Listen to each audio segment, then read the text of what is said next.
Castlevania 2 Simon's Quest was designed by Hitoshi Akamatsu and was released for the Famicom Disk System in 1987 in Japan, while it would later be converted to the NES the following year for North America and in 1990 for Europe. The two versions actually differ more than you would think, with the Famicom Disk version featuring a progress saving feature, whereas the NES version uses a password system. For this review I'll be looking at the NES version and see how it holds up compared to the first Castlevania.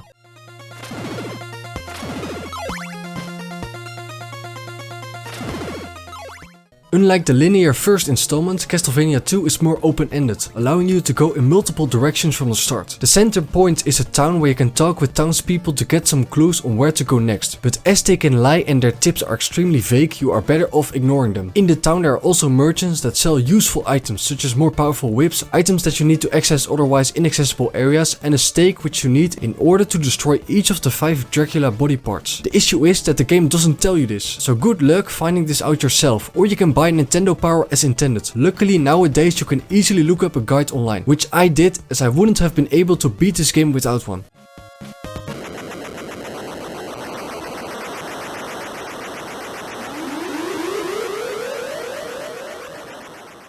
A standout feature of Simon's Quest is the day and night cycle, with enemies becoming stronger during nighttime and villagers staying inside for their own safety. This is a unique addition, but it can be annoying if you need to buy something from merchants, at which point you are just waiting for the daytime to kick in so you can buy the necessary item to progress through the game. As Simon you have most equipment that he had in the first installment. Some techniques require hearts to be used, and of course Simon comes equipped with the iconic Castlevania weapon, the whip. This game also includes role-playing mechanics, as you can now level up by defeating enemies. And I like this aspect, as if you find this game too hard, you can farm XP to get stronger and stand a better chance at beating the game, but this will likely not be necessary as the enemies in this game are much less aggressive than in the first game. Though I do really hate the slimes, as they have an unpredictable moving pattern and constantly respawn, making the areas where they appear very annoying to traverse.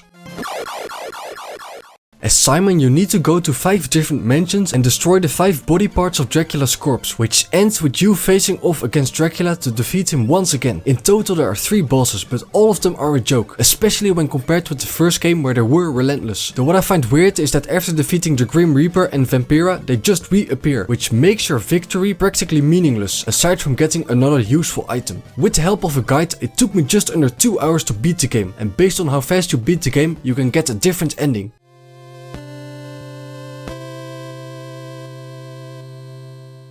Even though this game is slightly more detailed than the first game, I prefer the graphics of its predecessor, as that one popped out more and was more varied compared to this game, where most areas looked the same with dark tints of grey and black. The soundtrack is also less memorable, though there are still some great tracks like Bloody Tears that are a blast to listen to.